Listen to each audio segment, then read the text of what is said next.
What is good, family? Back with an interview. Got a new follower. Just started following each other a couple weeks ago.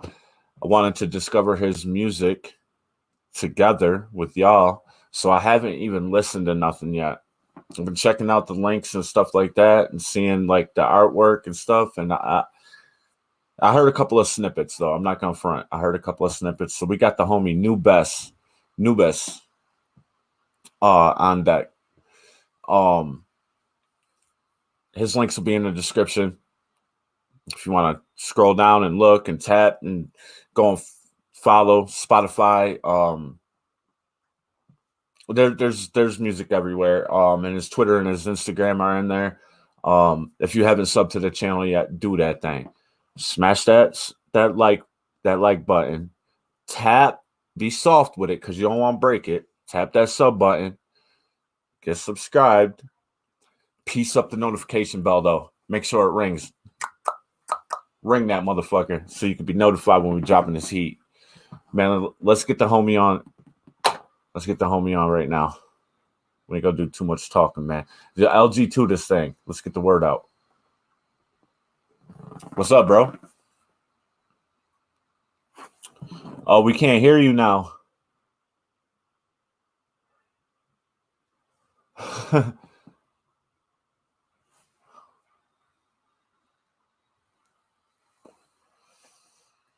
don't know what happened.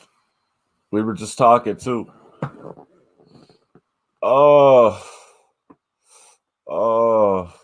All right. So it looks like we're having some technical difficulties. Hopefully the homie comes back, hits the link, and comes back real quick.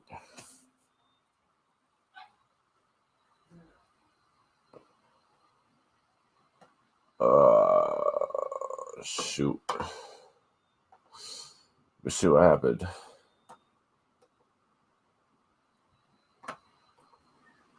We can hear you now. I'm back. We can hear you now. Yes. My apologies. Right. I don't know what happened. I didn't even touch the phone. You know what? It's this browser. Software. Yeah. StreamYard has some bugs. We always have a technical issue. That's how it is. But yeah. So it's all a learning experience, you know. Word. So, introduce yourself, man. What's good, y'all? I'm New-Bess. I'm a producer, musician, keyboard player, amateur keyboard player. Living in Orlando, Florida. I'm from New York. And I got a few projects out. I'm working on a bunch of new music at the moment. Working with independent artists, mostly R&B singers, rappers, a few bands, psych rock bands, indie bands, independent bands, and I'm here, you know. Sounds dope. So what kind of music like do you make, like in general? All kinds, or is there a certain genre? Well, I'm influenced by all kinds of music. So at the end of the day, if I'm feeling it, it can be jazz, it can be hip hop, it can be R&B, it can be psych rock, it can be krautrock, really anything. But mostly what I'm putting out under my own Spotify, under my own name, is instrumental hip hop, what people would call lo-fi hip hop. I prefer to just call it instrumental hip hop because lo-fi has a certain connotation attached to it that I'm not really a huge fan of. But I'm influenced by a lot of producers like DJ Premier, Pete Rock, Pete Rock. You know, like those people who use like those jazz samples that we all know and love. A Tribe Called Quest, of course. Yeah, man. So you like that? You like a little boom bap. Exactly. Yeah. That's my heart, man. Boom bap, conscious rap. You know what I mean?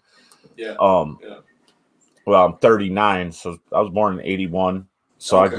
I grew up throughout the evolution of rap and hip hop, and just was inspired, and I just loved all of it. But that boom bap and that conscious rapping, that really that really has a special place in my heart, you know. And you mentioned Pete Rock and RZA, and those are two of my favorite people in the whole world. You know, RZA especially because not only a really dope producer and innovated hip hop with his sounds, but super talented lyricist. Definitely. People Definitely. He's people sleep on him all the time. He's not the most talked about in Wu-Tang, but he is probably the most iconic to me. Yeah, he's definitely one of the most talented members of the group across the board. Like, he can scratch, he can produce, he can play instruments.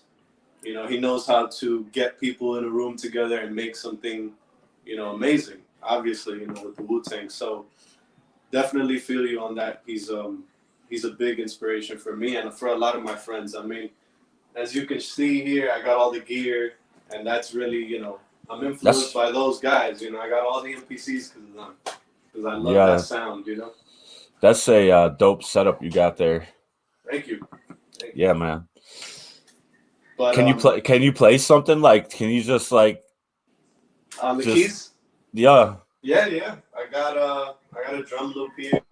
Hopefully you can hear it there. But if I'm just jamming or something, you know, I always like to start with some jazz chord progression. So okay.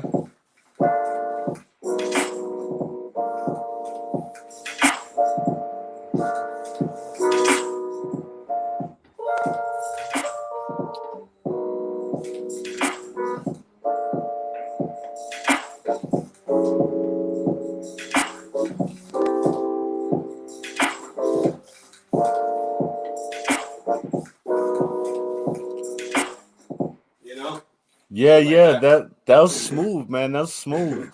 You know? Thanks. Hell yeah.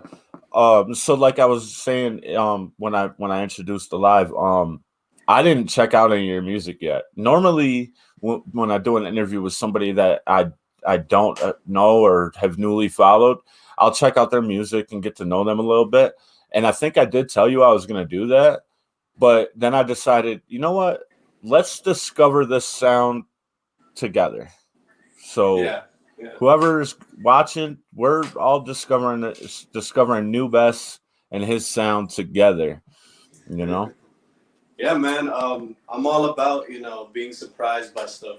A lot of the time when even when I sample stuff, you know, and I throw it in the MPC, I'll throw it in there and I'll chop it up and then I'll put it to a pitch, like put it a few semitones down or something and just see what it sounds like. Like, I like that. I like being surprised by something or getting caught off guard by something, you know?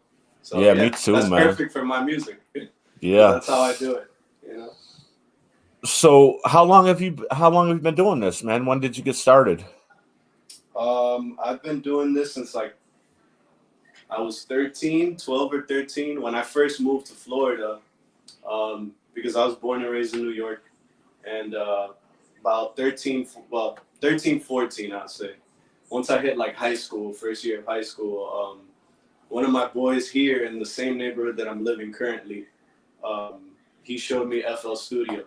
And since then, so I'm 28 now, so figure I've been doing it for about 14 years, but I've been taking it seriously for maybe the last 10, you know? Okay. Yeah, it's been a while. I'm learning new shit every day, so I'm still not at the maximum potential that I think I can be, but yeah, I've been doing this for about 10 years, seriously. Man, I like it when somebody is constantly growing. Like when someone hits their peak and then they don't like get better or learn new things, it's like you get stale. Right. Yeah, I agree. Should always be trying to, you know, step up your game, level up, you know. What's up, OZ? Thanks for pulling up, bro. Anybody in the chat, man, you want to ask a question or whatever, man, you know, feel free.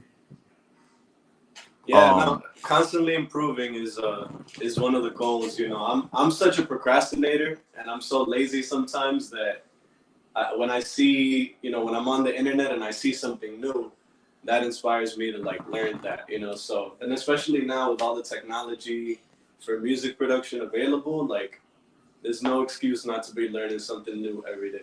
Like it's I'm all out try there. I try to learn something new every day. Like just caught my first MPC, and trying to get the software for it, but I'm having a hard time getting the software for it. But caught an Akai Pro MPD, Okay.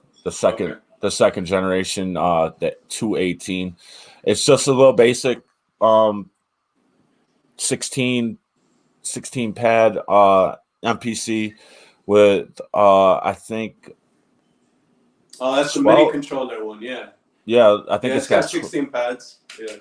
12 banks, I think it is. Right. Right. um I really want to get into, making some of my own stuff. But I gotta learn, and I gotta start, at the bottom. So you know what I mean. And I love the MPC sound. I love that. You know what I mean. So that's where I started. Word, man. It's a great workflow, and it's very musical. Once you start getting into it, you realize why it's so fun to work with MPCs. And I know people on Twitter will agree with me there that the MPC has its own workflow. Like it's Yeah. different from a DAW, like Ableton. It's a completely different experience. Right. I guess this comes with Ableton Live, like a free trial of Ableton Live. But I've heard that that's not really a very good software. So just trying to get the MPC essentials and start with that, and then once I figure out how to use it, and you know what I'm saying, then I'll upgrade and cop more packs and stuff like that. But for now, I just need to, you know like maybe start with my own background music or something like that. But yeah. Yeah. But I see Yeah. you got a couple controllers there, and you got the keyboard. So are you using FL right No, now? now I pretty much have used all the digital audio workstation software that's other than like some really obscure ones like Cubase and stuff like that. But I've used them all, and right now, personally, I love Ableton, but I'm also very used to it. I'll probably branch out of Ableton soon, but for now, yeah, I got my whole setup running into Ableton, into this little crappy Mac. I got to get myself a good computer soon enough, but yeah, my setup is completely controlled by Ableton right now. That's dope. I see that guitar hanging on the wall. Do you play instruments?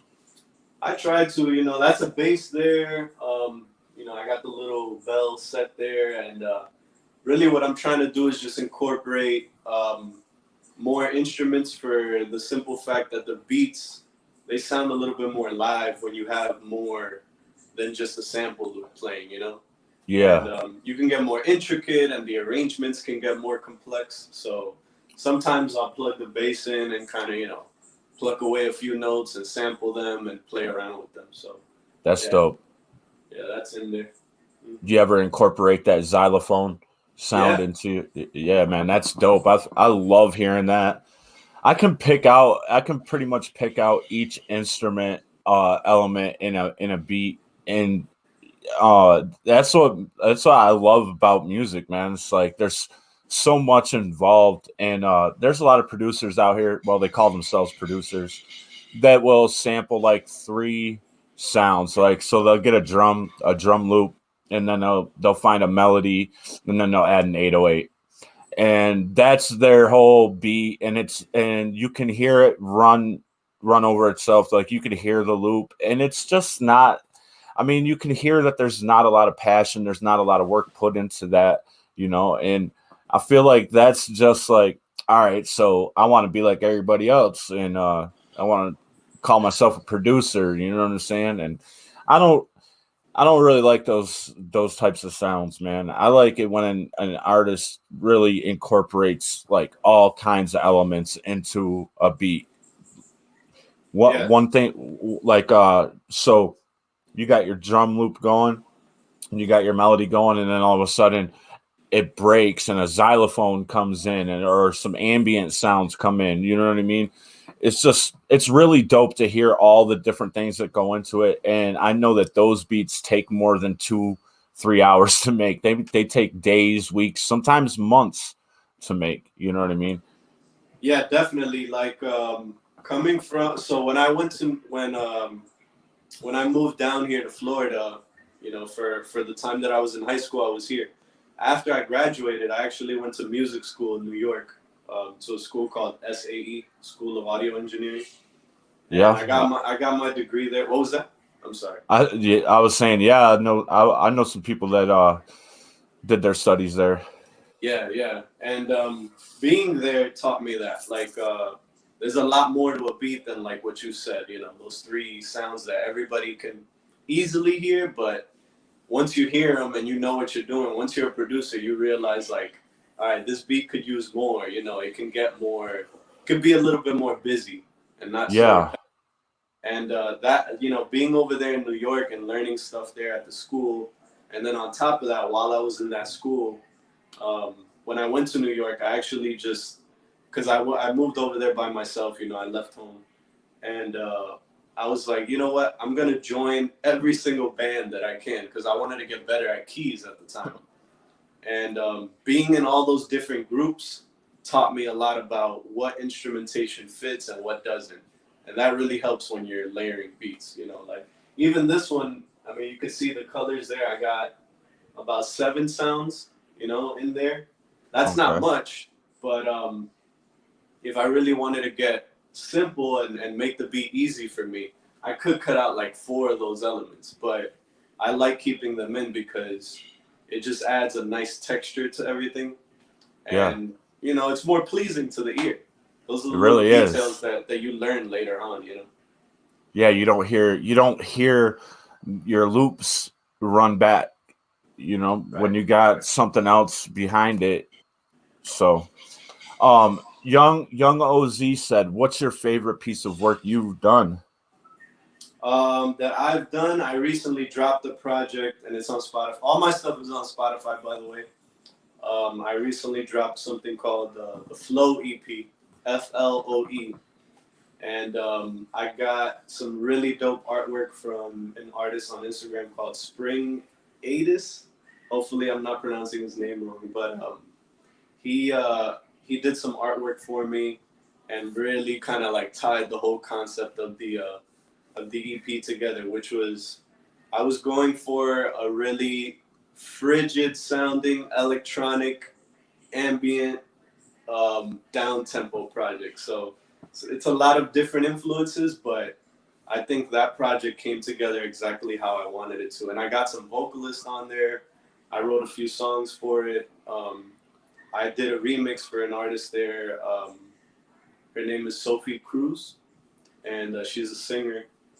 And it was only about 4 tracks, but it was really something that I was proud of. And the next one that I'm working on, one of these sessions will probably be a part of it. Um, I'm even more proud of. I'm really excited for that. So more on That's the dope. So way. how long does it take you to complete a track? um, Nowadays, I take way longer. So when I was younger and I was just making kind of like microwave beats, you know, just quick little sample beats and stuff like that, I take maybe 2 hours. But now I'll leave a session alone and come back to it a week later and listen for all the little imperfections that I hear. Because when you're making a beat, a lot of people ignore this, but you just get ear fatigue. You know, your ears Yeah. after a while from hearing something for so long, they start to drown out the elements that don't really stick out, and that can really, you know, it'll fuck up the definition of the beat because you'll start EQing things differently, you'll start lowering things and raising things up that you don't need to, and then you come back the next day and you're like, what the fuck did I work on last night? So I usually take really long now. Like my last project, the one that I mentioned, the Flow EP, um, I took, I want to say I took like 3 months to work on those 4 tracks. So it was like literally work on one, leave it alone, come back the next week, work on another one, come back in 2 weeks, up until the point where I felt like there was nothing else that needed to be added. So So yeah, I that take tells long. me you're really passionate about how your work, the quality of your work. Yeah, definitely now. I mean, I can't say the same for when I was younger, and that's why people who have been following me will notice like I removed a lot of my music off the streaming platforms about a year ago, and it was because of that. Because I went back and listened, and I was like, this can be better, and I need to start taking my time because I'm very impulsive. So once I hear something that I like, I'll just start stacking a bunch of layers on it, a lot of melodic layers, and then I'll come back and I'll be like, all right, this could have been better organized. This could have been arranged differently. This could be less repetitive, whatever. So that it's definitely a part of the growing process, you know, of knowing when something is done or when something needs more work. Now, did that change that impulsive change come from like going to school and learning about what you were hearing? Definitely, yeah. I studied in that school. I studied every aspect of audio. So from microphones to headphones to the listening environment to the mix to the low end, high end, mid range, and I after some time of graduating, I went back and kind of went through my notes, and I realized like I got to start applying this stuff. I can't just I finished, I graduated, great, but if I don't apply any of that knowledge, I'm just I'm just wasting my time. And with the internet now and with Twitter and everything, you hear so many beats and so many new things that it just inspires you to do better. And I think that was also part of it. So not only the schooling, but also just being more introspective. And I think that has to do also with moving back to Florida, because in New York, it's such a fast paced environment that you don't really have time to sit back and reflect.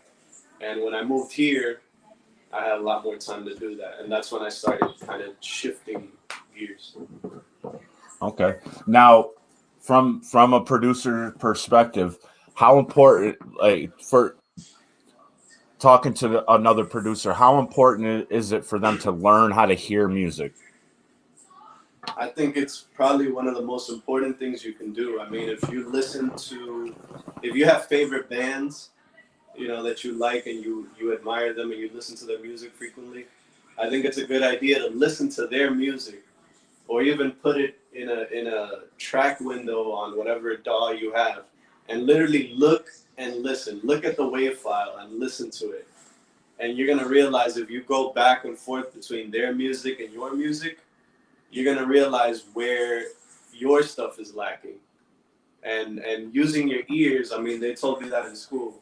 Your ears are your most valuable asset. A lot of times people get so caught up in the moment. They walk into a really nice studio and they see the setup and they see the gear, and that's all visual. But you gotta listen. You gotta listen and know if what you're hearing is actually good. So Right, it's right. very, very important to try and listen, but you gotta listen in the right way, and that takes time to learn. What's up, Chloe? Thanks for pulling up. How are you today? Um, yeah, because for me, like I feel like a lot of producers don't know how to hear music. Um, it's hard. It's almost like I'm trying to copy what the next guy's doing. You know what I mean? And especially like on Twitter. It's really hard to find a really unique, original producer that is creating sounds in his own head. You know what I mean? So I hear something and oh man, I like that. I could do that. So now I'm putting together something that sounds like somebody else because I really don't know how to hear it. Right, right. Well, you start emulating. Like, emulating is the first way that you learn how to make beats. Some people even recommend that. Like, they'll tell you, well, go remake a beat that's already out there so you can learn the process. Is So that that's why something there's so that's, many type beats out there? Type beats. yeah, yeah. I think the type beats thing comes from it's there's so many little phenomena of production now that it's funny to look at them like that. But the type beats, I think that's just a cash grab. It's like a lot of rappers will be looking for beats because they're looking for a hit. So they're looking for beats that are similar to the hit record. So they'll Okay. go and, you know, they'll go and look for a Hit Boy type beat, you know, and it's Yeah. literally, it's just a few notches away from the actual beat. So I get why that's happening. I think it's just people looking for fame, and it helps the producer too because it gets them more views. So listen, I mean, I'm not hating, get your money, but I personally don't do that. I've never really done the type beat thing, but I get why people do it. Not really a fan of it though. Well, yeah, because I mean, I've listened to a lot of type beats, and like it's a lot of times it doesn't really it doesn't even have any similarity to the type of beat that they're titling it. Right. Yeah, that's another trick. It's just to get you to click, you know. It's like Yeah. if you click it, you might hear it and you might like it and you might hit them up. So Right. it's totally like clickbait, you know. Yeah. That's that I was gonna but I didn't want I don't want to throw shade on anybody that's doing that, you know what I'm saying? No, Because like yeah. everyone has their own lane, you know what I mean? Yeah, no, like I said, get your money, you know, get it how you live. But I'm not really the type of producer that'll ever do that. I think I'll just continue working with original artists and putting little projects out and seeing what happens. It kind of leads into one of my questions I always ask, and that's what do you plan to accomplish? Is it a monetary thing? Is it something that you do for your soul? You know what I mean? Why do you create? I think for me personally, it's first of all, I love doing it. I mean, I get on my computer every day that it's possible, and I work on new shit every day. Even if I don't end up saving the beat, I will work on something every day, or I'll come and play some chords, or even I'll listen to a song that I really like and try to learn the chords.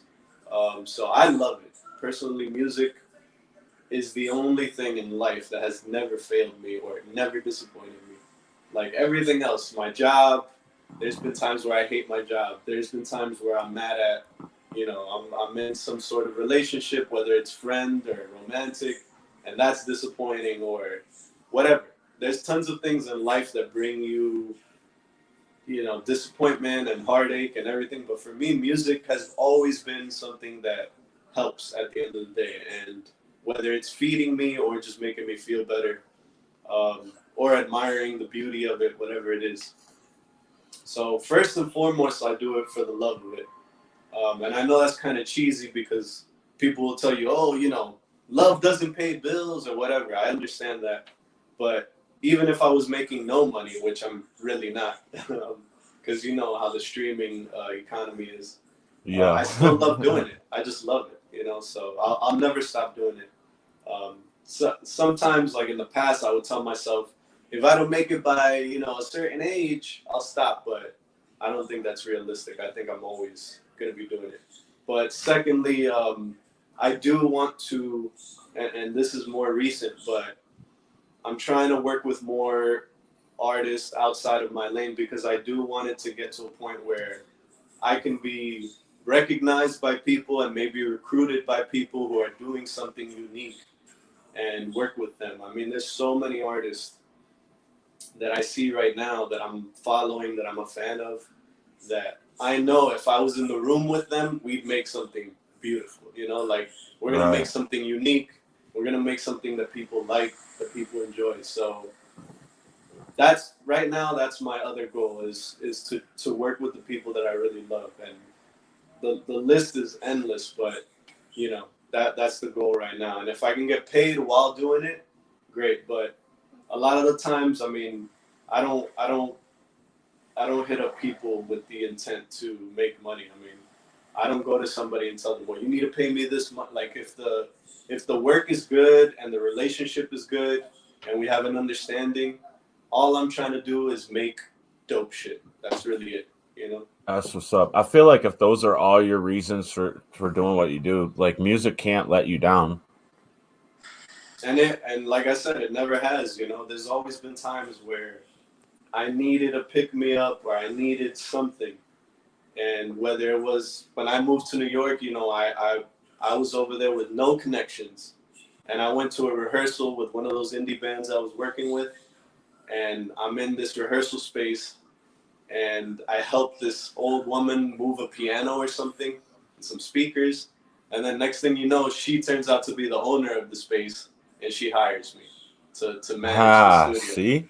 So it's always been something that has brought positivity and just goodness into my life.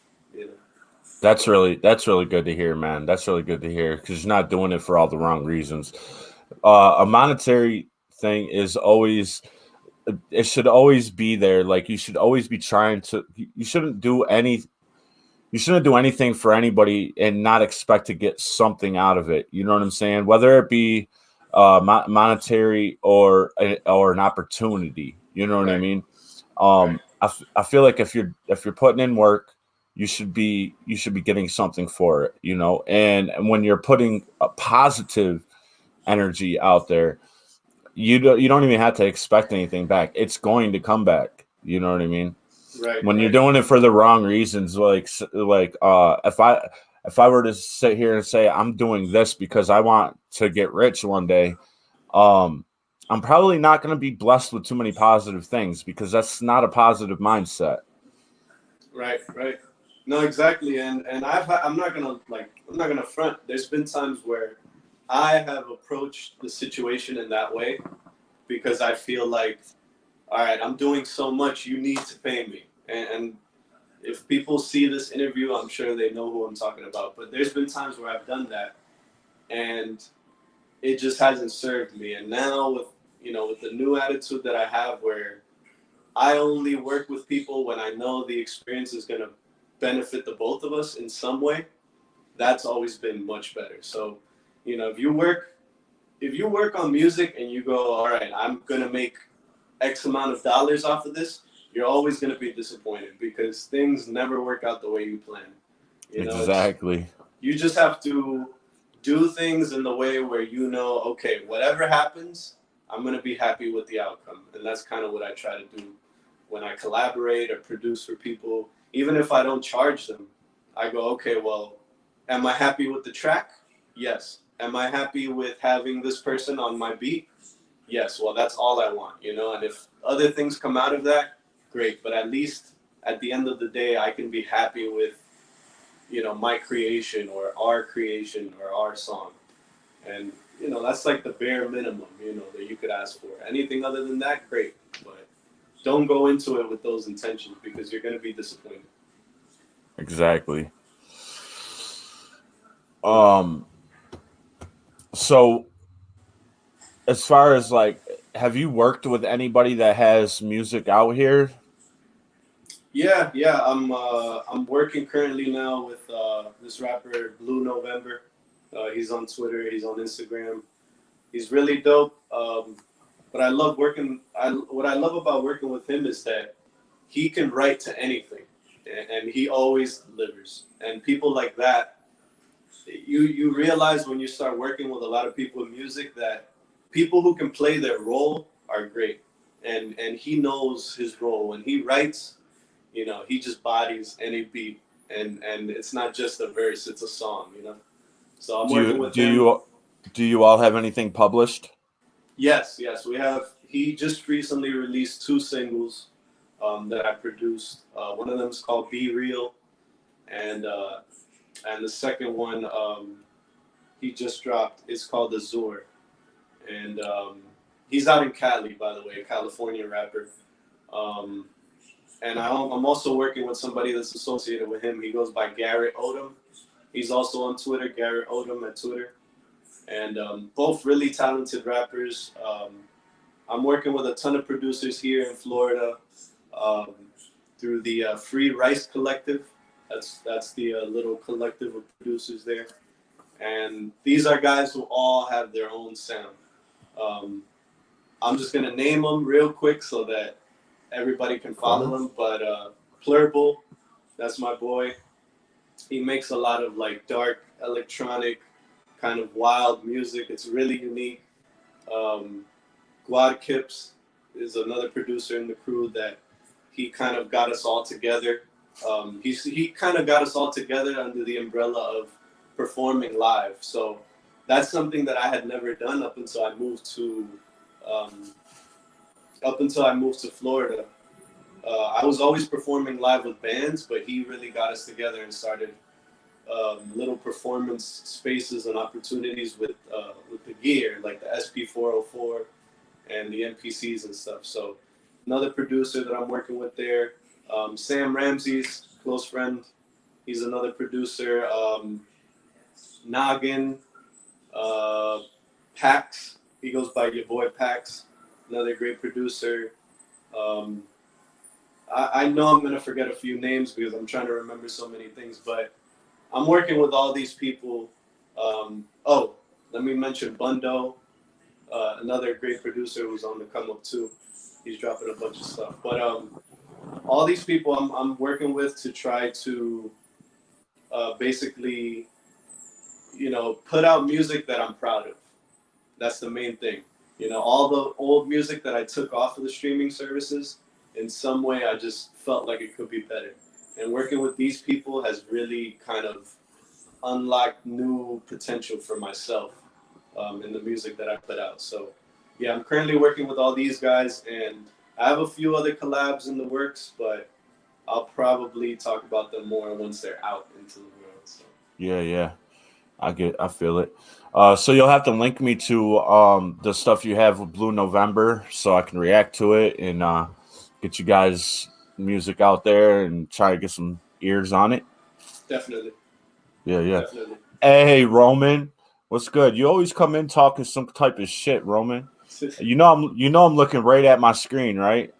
Talking about I'm invisible. Why I always gotta be white? That's racist, bro. It's the light, man. It's the flash. Yeah. Let you stop talking smack. All right, Roman. Roman 365 is one of my best friends. He's a Texas rapper from Arlington. He's another one, like you were talking about Blue November. He could write to anything and he always delivers. Roman's one of them dudes, man. He's a storytelling rapper, but man has bars. He's always creating some unique metaphors. But he shines on trill beats, but he can literally flow to anything. I love his sound. If he had a better setup, like his vocal mixes would be a lot cleaner. But overall, he's one of the dopest dudes I know.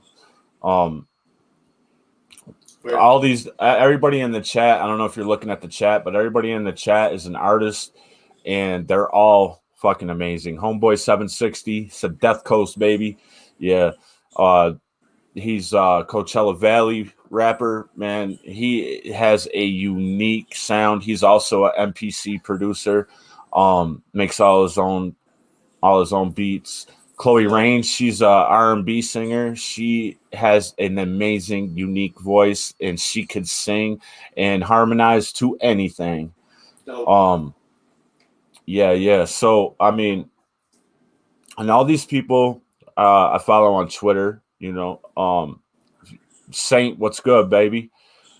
That shit said it wasn't for 12 hours. No, it didn't, Saint. Didn't. But yeah, that's another dope rapper. He likes to harmonize on jazzy boom bap beats like you were talking about. And he's really talented, but he's pretty violent, pretty aggressive in his raps. Okay. But yeah, man. Yeah. So pretty much my whole entire Twitter following is really, really talented artists from rap, hip hop, R&B, EDM, rock, folk, and all these guys are willing to work. They want to get their names out there too, man. You know what I'm saying? So if you ever if you want to check out any of these guys, man, check out what they're doing, man, and maybe y'all can work. Definitely, yeah. I can't see the chat because I'm facing the back camera of my phone. But okay. I'm gonna definitely get on Twitter and check everything out once we're once the I interview's share over I because I'm share these excited. guys. I share these guys' stuff all the time. Roman365. It's at Roman3652 on Twitter because some jackass stole his name on Twitter. But Roman365, Homeboy760, Chloe Rain, Saint. It's spelled SVINT. Saint710. Okay. Young OZ. All these guys are really talented, man. And there's so many other ones. And I follow a lot of producers too, which also love to collab with other producers and blend their sounds and stuff like that. And man, everybody's trying to work, man. I can link you to some people, and you. Yeah, I'd love to, man. I'm wrapping up this next project, so I'll be open to working with whoever is down to work on stuff. So Just please. get at me, and I'll link you to some people. I'll link you to some other producers, some really talented artists.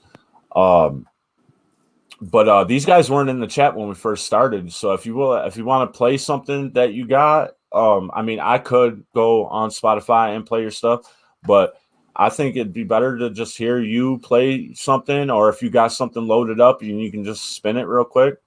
Yeah, sure. I'll pull up a single that I'm working on right now, or not a single, but a track. So I've been, just to explain a little bit with this track, I've been really, and this is for the producers who are watching, but I don't know if any of you guys use Fiverr, but I've been addicted to that site because Fiverr, I'm doing an ad for them now, but they have a lot of freelancers on there that you can hire for different amounts.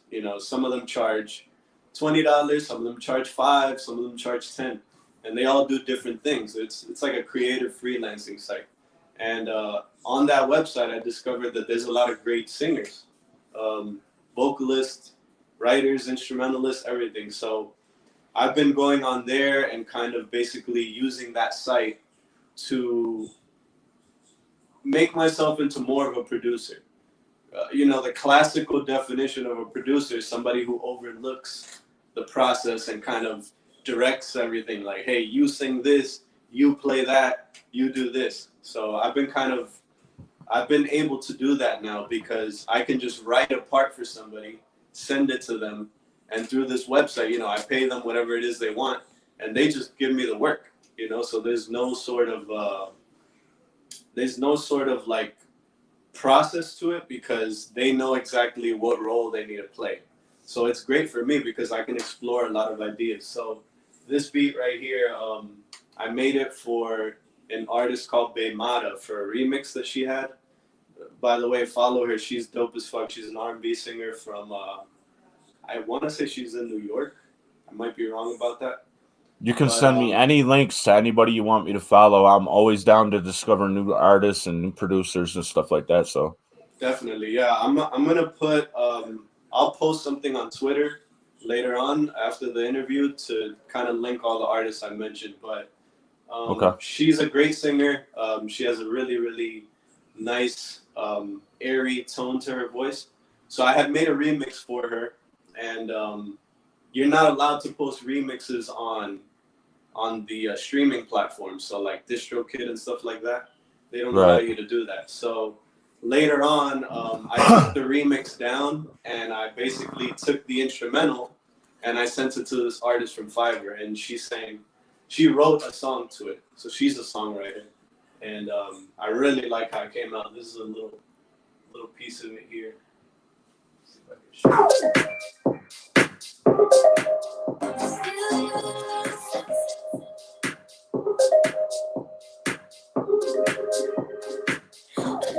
can show you.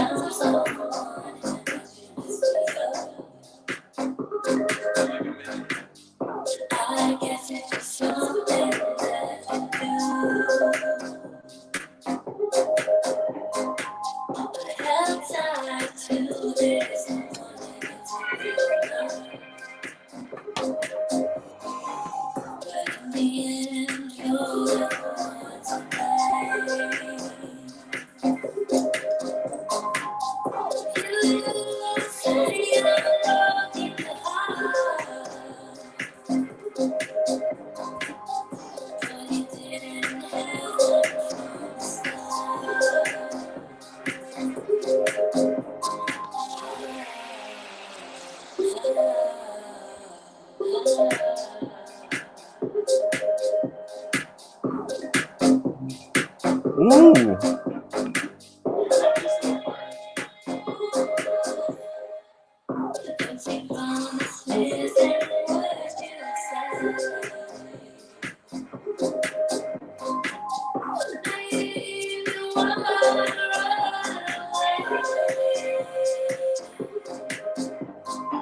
Yeah, that's one of the new tracks I'm working on.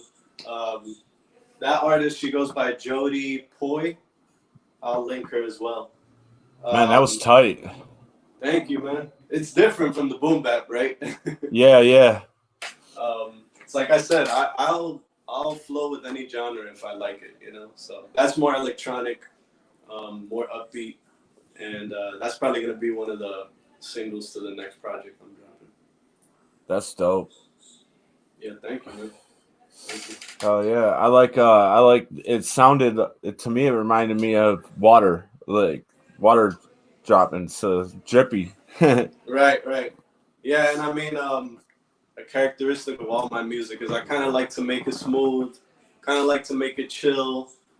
Even if it's upbeat, the melody is kind of, you know, it's like minor chords and stuff like that. So yeah, man, that's one of my collabs. But the other collabs with the rappers and stuff are more public. They're already on my Twitter and my Instagram. All right. And everything, so all right. Oh, that's dope, man. You're doing your thing, dude. I'm fucking with it. Now that I've heard it, I'm gonna be listening. So, word. Thank you. Man. So is the Flow EP on Spotify? Yes, it's out there. It's out on all digital platforms. So I'll have to add a couple of those tracks to my daily loop. Word. Yeah, because it's in the same vein too. They're more electronic as well. That's cool. I got a lot of electronic stuff on there. Plus, what I did was for my work loop, because I can listen to music while I work. So there's probably 100 and something songs on there, but it doesn't, the way it shuffles the list is it doesn't take so if I play a song, it doesn't take that out of the shuffle. You know what I mean? It's still in the shuffle, so it could play a song 3 or 4 times in a day. And I got all my favorite independent tracks in there alongside all my favorite old school hip hop tracks. So I do that because I feel like when somebody searches something, you know how like when you search a song on Spotify to show you what it appears on. So to show you other playlists it appears on, right? And I feel like that could create accidental exposure for the independent artist, having them in the same playlist with mainstream artists. So, but yeah, I listen to that 8 hours every day. So I'm gonna go in there and the best ones that I like, I'll add to that list, and they'll get some spins. Yeah, man. I like that. That's one thing I love and hate about Spotify is like the randomness of it. You know, because sometimes you want to hear a particular track, but then you get put onto something else. So it's kind of nice. Yeah, man. Yep. So the accidental exposure thing has always been something that I knew about, you know. So when I do put together playlists, I'll try to throw in a couple of mainstream tracks or a couple of really big independent artists. Like, even if I don't really mess with them that much, I throw their names in there and a couple of their tracks in there just because I feel like they get searched a lot. And I'm all about getting the little guy as many eyes and ears as possible. So I feel like that's a good way to create some accidental exposure, and you know.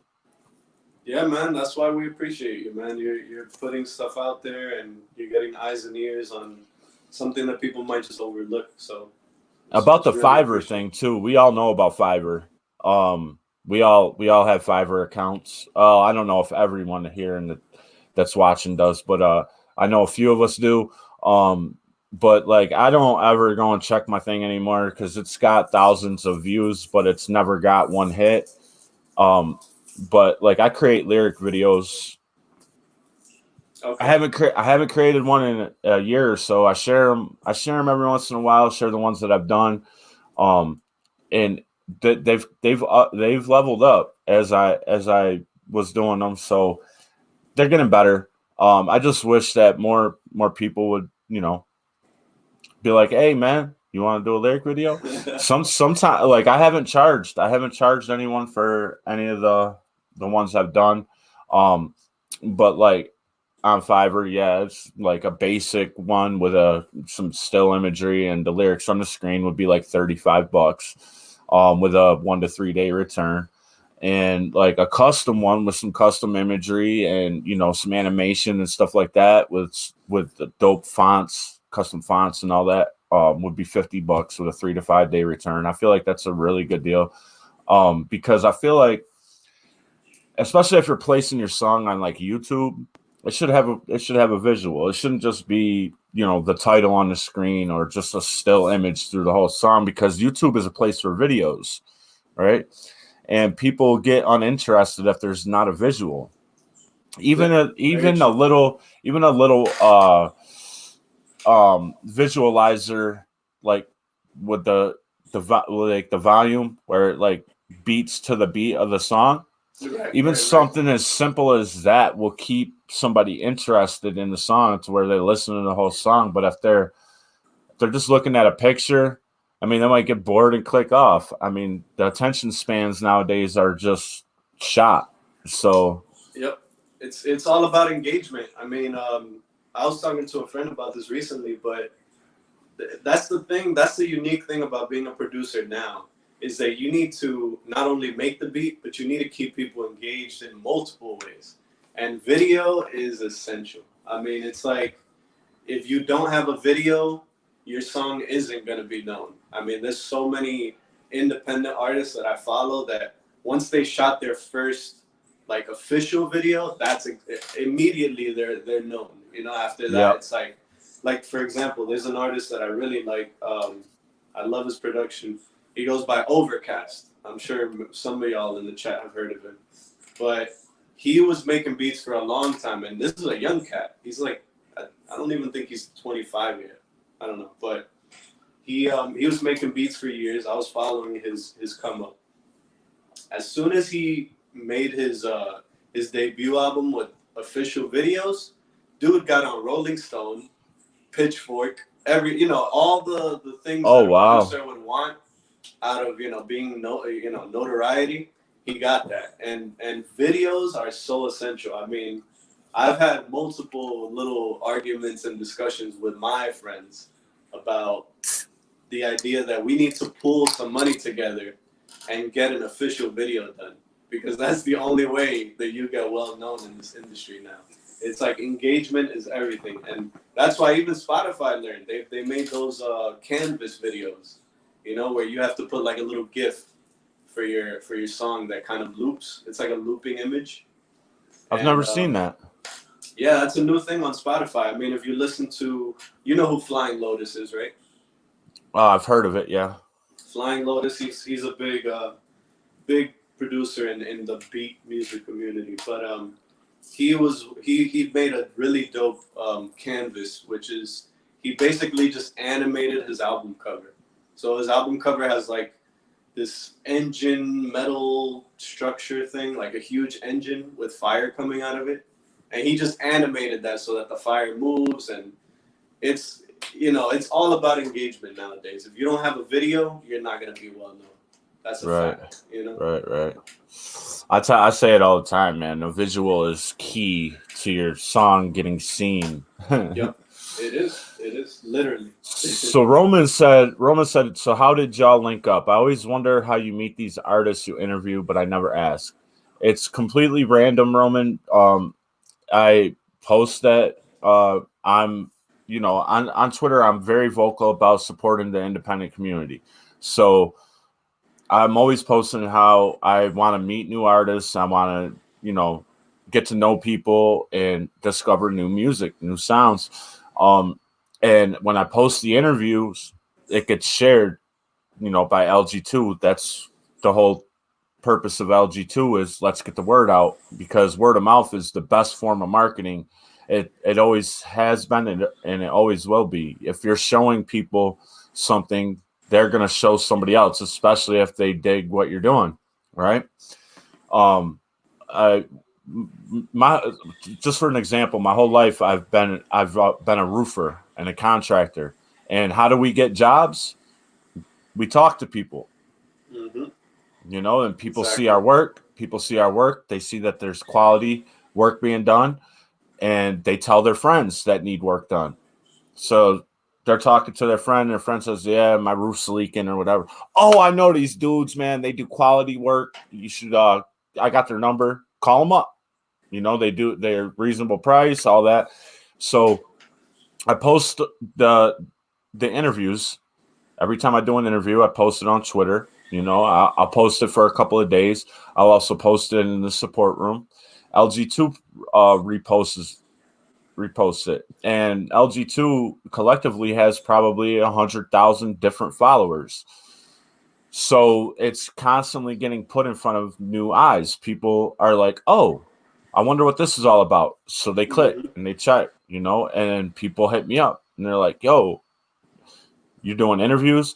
And this is the first question they ask: "How much do you charge for an interview?" Right? Nothing. Nothing. Um, and they're like, "What, you're putting in work and you're not getting paid?" No, because the interview not only benefits me and the channel, but it also benefits the artist. So we're both getting something from it. Why do I need to make money off it? Right? We're building something together. Exactly. You Exactly. know, um, and I enjoy. I really do. Like every time somebody new hits me up, I'm like, "New music, boy, new music." I get excited. I like it gets my energy up and I get pumped up. Me and Nubes had scheduled the interview for last week, and then I did somebody else's because I got the dates and times mixed up. I wasn't looking at my book, you know what I mean? And so we kind of are late. This came a little bit late. You know what I mean? But yeah, we've been talking about doing this for a few weeks, and that's just how it goes, man. It's just usually it's completely random. Of course, I want to interview all the people that I follow. You know what I mean? But when somebody new comes, that's gonna take priority over somebody that I know, because we're gonna discover something new together. And it's all about that support, man. Supporting the community. Yeah, yeah, and it was random how So I found you too. I think I was just on Twitter, and I haven't been active on Twitter in a long time. I recently remade mine, and I think I was just looking for like new music, and I was just trolling around, like following retweets and shit. And I think that's how I found your page. And then I started following you, and I saw that you wanted to interview new artists, and I hit you up. So. yeah, I'm glad you did. And like I said, being that you have music out here with artists that's published, I want to get you on the channel and react to those artists, and get people listening, get people watching. You know what I mean? It's not a huge Great. platform. It's not a huge platform, but there's a lot of people, and everybody that is involved supports. So, Hey, that's fine, man. I mean, we're growing every day, right? So yep, yep. that's what it is. Well, man, this was really dope. I don't have too many more questions. I think you pretty much covered everything that I normally ask. Word. Yeah, hey, I really like that song, man. I think Shorty has pop potential. Right, right. Yeah, Um, she's that really that could dope. be a hit. I hope so, man. I actually, just real quick, a side note about her. Well, first of all, she's doing another track on the project that's it's more chill. That'll be out there once I release it. She's a great songwriter.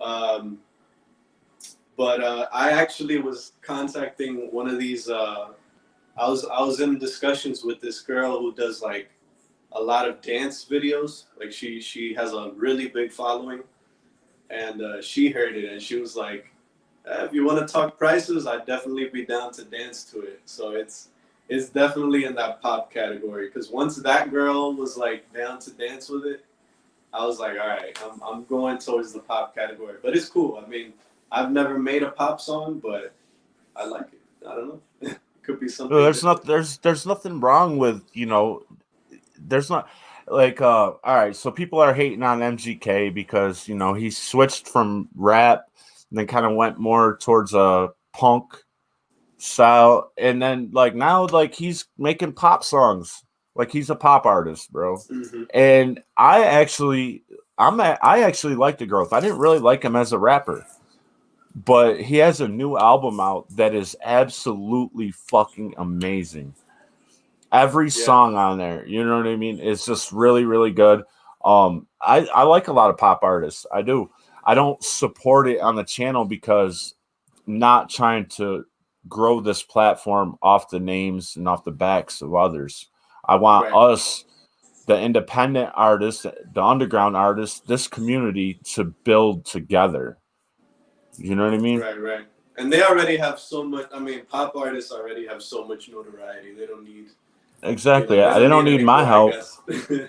They definitely don't need my help. There's way more deserving folk out here that need that help, that don't have the resources to reach, across the big pond. You know what I mean? I say that all the time. The other day, one of the producers that I was following, he unfollowed me because I disagreed with him. But he said, in order to reach people, you got to put in legwork. You got, you shouldn't rely on social media. And I said, well, actually, you can't walk across water. So, I mean, you kind of do have to rely on social media to get that reach. You know what I mean? There's no other way to do it. He said, folks like us book flights across that, and I'm like, well, folks like us they're like, the artists that I support have jobs, 9-to-5 jobs, and they don't make a lot of money off their music yet because they can't reach those people. So social media is the key to that. And being that I follow people, I follow artists, producers, and fans from all over the world. Like, I can help you reach your music over that gap. You feel me? Exactly, man. Especially in the world we live in now, where everything is so interconnected and it's such a global economy of art. You have to use social media. I mean, and I hate social media, so I'm saying this as somebody who would not use it if it was an option to not use it. But the reality is, I mean, I've met so many people and have had so many opportunities because of it. So, it's not necessarily that you can't do it without it, but it does help immensely. Yes. So yes, definitely. You can't deny that. So, yeah, it's real shit. But, yeah, man, I mean, I think any artist nowadays, just if you do social media, if you do use it, just try to use it in the most genuine way possible. Because on Twitter, especially, man, people just find shit to be mad about every day. It's like, and it's like, well, discussions are one thing. I love discussions, but you shouldn't get mad about discussions, Right. But Twitter is just, I'm not going to lie, Twitter is it can be a very negative place. So if you are an artist and you don't like social media, like I don't, just try to only follow the people that you like, only use it, for the goal that you're achieving, which is to promote your music, and you'll get a lot out of it, Definitely.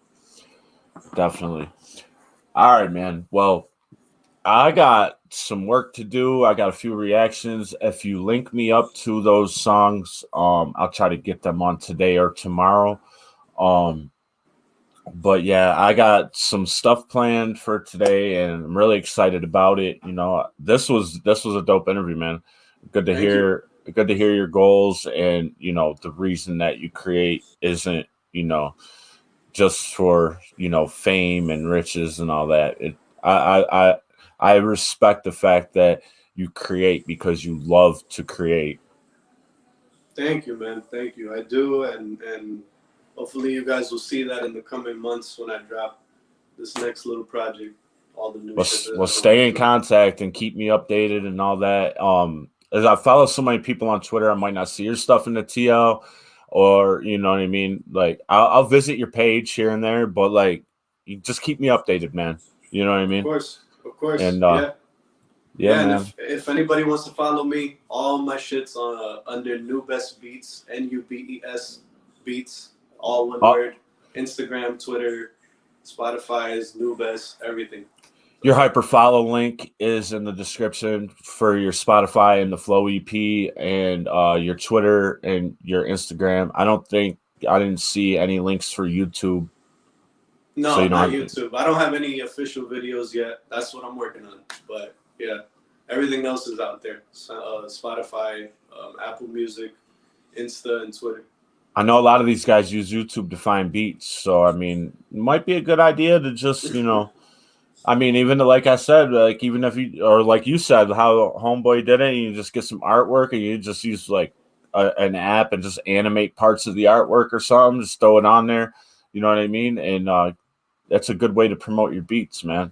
Definitely. No, and once I get all these this project and all these collabs out of the way, I'm gonna get back to just producing beats to kind of showcase people some instrumentals that are available for sale. So very soon. All right, man. Looking forward to all that, man. Looking forward to it. Thank you, man. Thank you for the interview. I really appreciate it. Hey, thank you for pulling up, man. It was really good to actually meet you. Likewise. Word. All right, man. Well, you have a blessed day, man, and keep grinding and keep being positive, man. Definitely. You know how we do.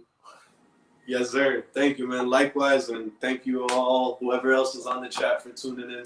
Appreciate y'all. Thank you, LG2, and I'll see y'all later, I guess. All right, bro. Have a good one. Be easy, bro. Peace. Peace. Well, that was the homie New-Bess, man, and I think we just this family just gained a new brother, and hopefully he sticks around and he keeps us updated, and we'll be showing his music, man. We'll be getting the word out. You feel me?